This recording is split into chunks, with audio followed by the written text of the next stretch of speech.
여러분 안녕하세요. 서민지입니다. 470회 시험 다들 잘 보셨나요? 이번에 저번 회차랑 조금 비교를 하자면 문법 같은 경우에는 3.9점 정도, 그래서 이번 회차가 조금 저번보다 유사하거나 혹은 조금 더 어려웠습니다. 시제나 그 다음에 여러분 뭐 연결사나 등등 때문에 어렵게 느끼셨다라고 하셨던 것 같고요. 그 다음에 리스닝 같은 경우에는 사실 여러분들 공부를 하셔서 아시겠지만 항상 어렵게 느껴지실 거예요. 그 이유는 그 하나의 흐름이 뭐 6개, 7개 문항을 쭉 잡고 가야 되기 때문에 집중력도 중요하고 주변의 환경도 중요하고 다양한 요소들이 있겠죠. 그래서 여러분들 리스닝 같은 경우에는 이전 회차에 비해서는 그래도 수월할 수도 있어요. 무난한 편이었다.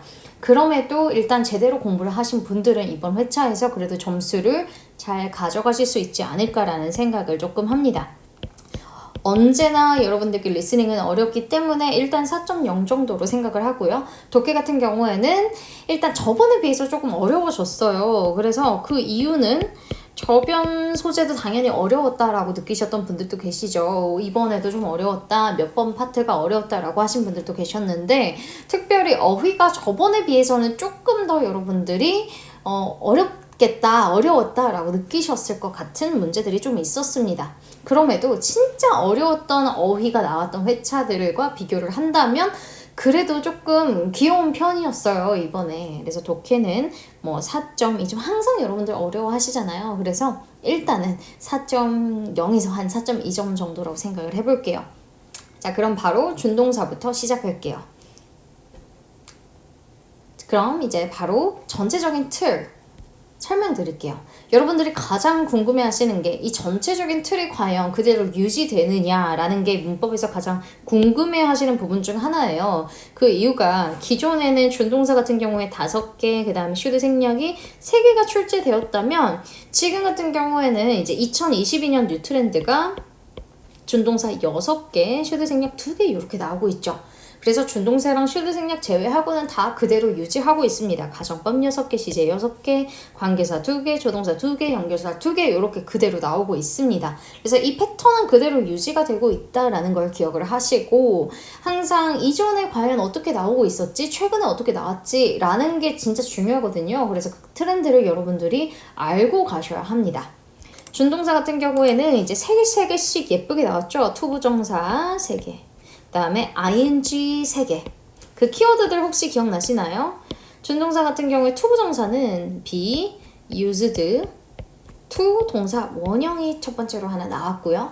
그 다음에 wish, 투부정사가 두 번째로. 그 다음에 세 번째가 이제 bow to 동사 원형이에요. 그런데 이거 두 개가 자리가 바뀐 것 같은데 bow는 맹세하다라는 의미죠. 그래서 유사한 어휘로 출제된 이력이 있었던 어휘도 하나 같이 외워보자면 swear to 동사 원형도 기존에 나온 적이 있기 때문에 자, 요렇게 같이 기억해 주셨으면 좋겠고요. 딱 요거를 기억해 주셔야죠. 요번에 출제되었던 내용이니까.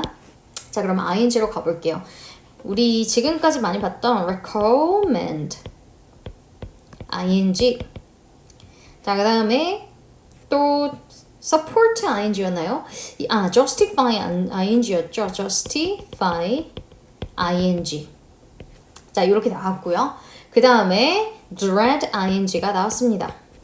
요 세 가지는 사실 민지텔프 400제만 봐도 지금 여기 있는 내용 다 나와 있거든요. 그리고 특히 dread, justify 같은 경우에는 5번에서 10번 정도 노출되어 있을 만큼 자주 여러분들이 접했을 문제이기 때문에 준동사 100제, 200제 등등 여러분들 꼼꼼히 풀어보셔야 합니다. 자, 그러면 우리 준동사는 여기까지 하고 이제 가정법으로 가볼게요. 가정법 또한 여러분들 기존에 출제되었던 것처럼 똑같이 3개씩 나왔습니다. 가정법 과거 3개, 가정법 과거 완료 3개. 이 중에 특별히 여러분들이 기억해야 될 부분이 뭐였냐면 나머지는 다 공식적으로 출제가 되었는데요. 과거 완료에 도치가 나왔죠. 이번에 혼합가정은 없었고요. 도치 유형이 나와서 had, 주어, pp. 그 다음에 주어, would, could, might, 동사 have, pp 이런 식으로 등장했습니다.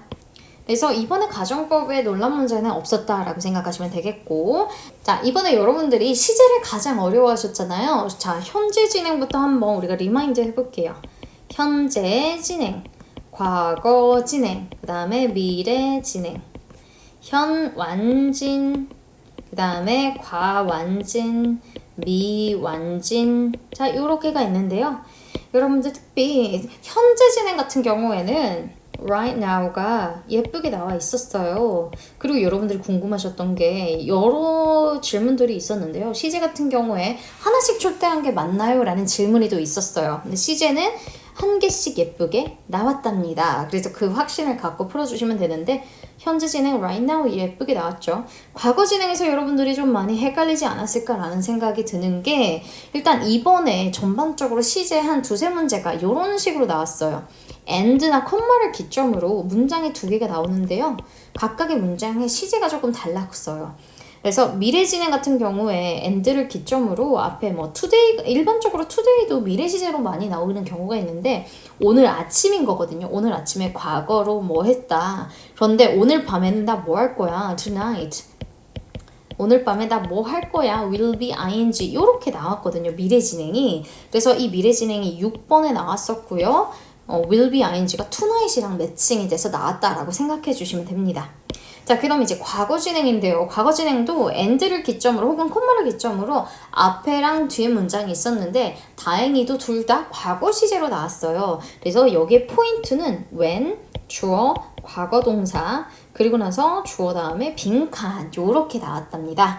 그래서 과거 진행 같은 경우에는 이런 패턴으로 출제가 되었고 현재 완료 진행형 같은 경우에는 since 다음에 주어, 과거 동사. 과거 동사라고 하는 게 이제 바로 그 과거 시점을 알려주는 거죠. 그래서 과거부터 현재까지 쭉 계속돼 왔다라는 걸 알려줬고요. 그리고 주변 시제가 현재였어요. 그래서 어떤 내용이냐면 뭐 도미노 이런 거에 기네스북에 도전을 하고 싶어 한다라는 내용이 나왔고 지금 열심히 노력을 해왔고 곧 그럴 것 같아. 약간 이런 식의 뉘앙스였거든요. 그래서 현재 시제로 주변 단서도 있었다라고 생각하시면 되고 대한 과거 완료 같은 경우에는 과거 완료 진행은 since 얘도 과거 시점이 나왔고요. 주변이 과거였어요. 그래서 지금 현재 완료 진행, 과거 완료 진행을 구별하는 뚜렷한 특징은 주변 시제 단서가 가장 큽니다. 그래서 주변 시제를 보고 이거는 과거 시점이 주변에 있네. 그럼 현재까 과거 대과거에서부터 과거까지 현재 시점이네. 그럼 과거부터 현재까지 이렇게 생각하시면 돼요. 미래 완료 진행은 어렵지 않았습니다. by 플러스 시점이 나오고 그 다음 14번 정도였던 걸로 기억이 나요. 그래서 by 플러스 시점 그 다음에 for 플러스 이제 기간이 나왔다라고 생각해 주시면 되겠죠. 그래서 시제는 사실 소거법도 중요한데요. 주변의 시제를 어떻게 적용을 하느냐도 되게 중요할 것 같습니다. 이제 슈드 생략인데요. 자, 슈드 생략 같은 경우에는 딱 두 개가 나왔는데 이번에 뚜렷한 특징이 있어요. 일반적으로 동사 원형이 예쁘게 정답이 되지만 이번에는 이제 수동태 동사 원형. 뭐죠? 비동사 플러스 PP. 그래서 B가 맨 앞에 등장했던 게 정답으로 나온 것도 있고요. 부정어구의 정답은 not 동사 원형이잖아요. 그래서 이 두 개가 어떤 동사와 같이 나왔냐면요. ask 그 다음에 대절이 나오고 그 다음에 주어가 나오고 비동사 플러스 PP 바로 요게 정답이 된 게 하나 있고 그 다음에 suggest that 주어 다음에 not 동사 원형 뭐뭐 하지 말라고 제안하다 이런 식의 패턴이 나왔습니다. 그래서 이번에 슈드 생략 2개 나왔죠. 그래서 지금 요 패턴이 계속 유지되고 있는 것 같아요. 그래서 다음 회차를 공부하고 계시는 분들도 지금 요렇게 순서가 나오고 있고 몇 개씩 나오고 있다라는 특징을 기억하셨으면 좋겠습니다. 첫 번째 관계사 같은 경우에 콤마가 나오고 음식점 이름이 나와요. 그렇기 때문에 여기에 대절 못 오고 대시 못 오고 그래서 위치가 바로 정답이 되는 형태가 등장했고요. 그 다음에 이제 두 번째로 여러분들이 이게 과연 완전한 건가 완전하지 않은가 이걸 고민하시는 문제가 아마 하나 있었던 것 같아요.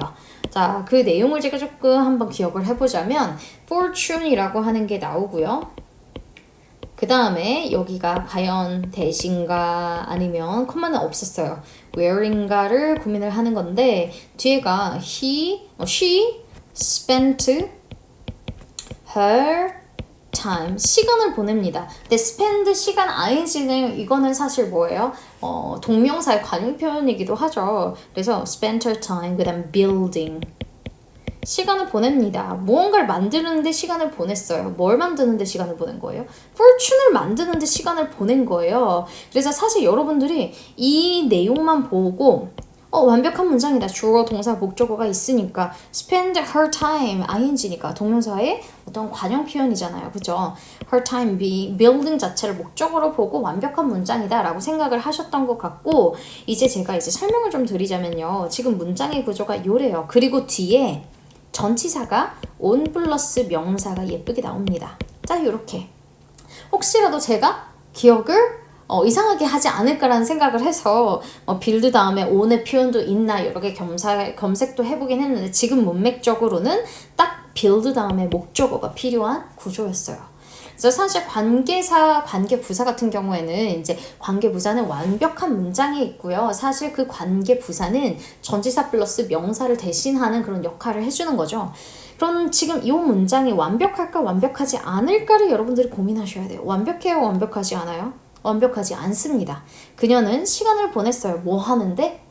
목적어를 빌딩이라고 하는 이 동명사 자체는 동사의 기능도 사실 가지고 있단 말이에요. 그래서 무언가를 만들다라는 타동사의 그 목적어를 취하는 기능은 그대로 있습니다. 그래서 그 목적어를 만드는 데 시간을 보냈다. 얘가 없어요. 그렇기 때문에 여기는 대시 와야 돼요.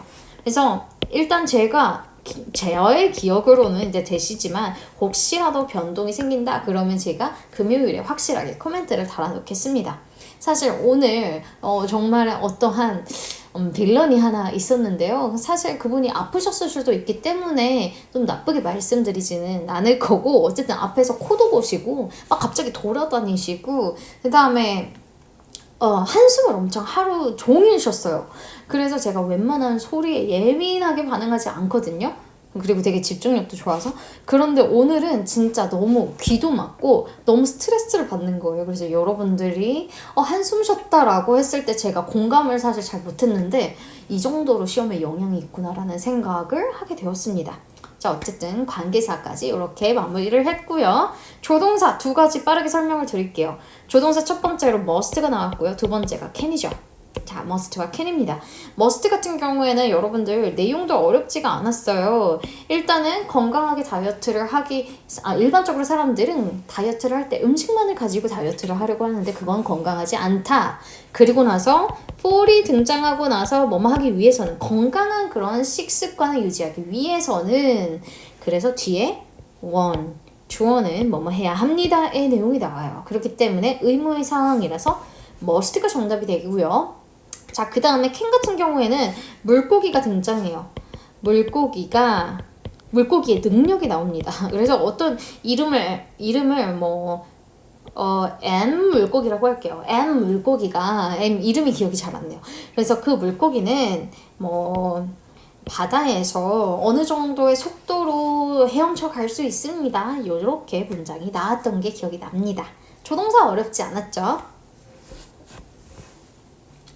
자, 이제 연결사 시작해 볼게요. 연결사는 첫 번째 until과 두 번째가 이제 whenever이죠. until 같은 경우에는 여러분들이 많이 헷갈리셨던 게 이제 when 같은 일이 접속사였던 것 같아요. 그래서 문장이 어떠냐면 A는 스시바에 가기로 약속을 했는데 알러지가 있음에도 불구하고 간 거예요. 너무 먹고 싶어서. 그리고 나서 접속사 주어 동사가 나오는데요. 이 첫 번째 문장 내용을 보자면 일단 컨트롤 할 수 있을 때까지 컨트롤에 대한 이야기 나와요. 어떤 컨트롤이냐면 이러한 알러지가 나는 상황에 대한 컨트롤이 가능하다라는 내용이 나오고 두 번째는 해야 합니다. will have to 등의 이 표현이 나오고요. 뭔가 계속적으로 이 알러지 반응에 대해서 관리를 해야 한다. 잘 다뤄야 한다. deal with라고 하는 동사가 나와요. 그럼 지금 내용을 봤을 때 컨트롤 할 때 뭐뭐 해야 된다가 아니라 컨트롤 할 수 있을 때까지는 적어도 이 알러지 반응에 대한 딜을 잘해야 된다. 관리를 잘해야 되고 관리를 또 뭔가 잘 다뤄야 된다라는 내용이 나옵니다. 그래서 정답이 until이 되겠고요. 그 다음 whenever인데요. 이제 피겨 스케이터가 있어요. 그런데 이 사람은 즉흥적으로 무언가를 하는 특징이 있네요. 그리고 나서 주어 동사, 접속사 주어 동사. 자, 이번에는 둘 다 부사절 접속사가 나왔어요. 그래서 어떤 식의 내용이었냐면 일단은 그 선수가 그 실수를 해요. 뒤에 실수 한다. 현재 시제고요. 실수를 한다라는 내용이 나오고 실수를 했을 때 뭐 어려운 동작 추가 즉흥으로 한다. 그래서 지금 이 선수는 뭐로 유명하냐면 뭔가 잃은 점수, 그러니까 실수를 통해서 잃은 점수를 보완하는 거, 즉흥적으로 어떤 추가 기술을 넣으면서 보완하는 것으로 유명하다는 내용이 초반에 나오고, 그 다음에 이 문장이잖아요. 일단은 실수를 할 때마다 즉흥적으로 추가적으로 어려운 그러한 기술을 넣는다. 이렇게 해석이 되기 때문에 1번과 2번으로 해석되기 때문에 정답이 whenever이 되었습니다. 자, 그러면 여러분들 제가 이제 문법은 빠르게 이렇게 마무리를 하고요. 저도 수업을 준비를 하다가 내일 또 다른 수업이 있어서요. 수업 준비를 하다가 독해랑 리스닝 같은 경우에는 저도 어느 정도 정리는 해놨는데요. 여러분들이 질문을 조금 더 받고 기억나는 대로 조금 더 구체적으로 여러분들께 전달할 수 있도록 하겠습니다. 자, 그러면 이따가 뵐게요. See you later, alligator.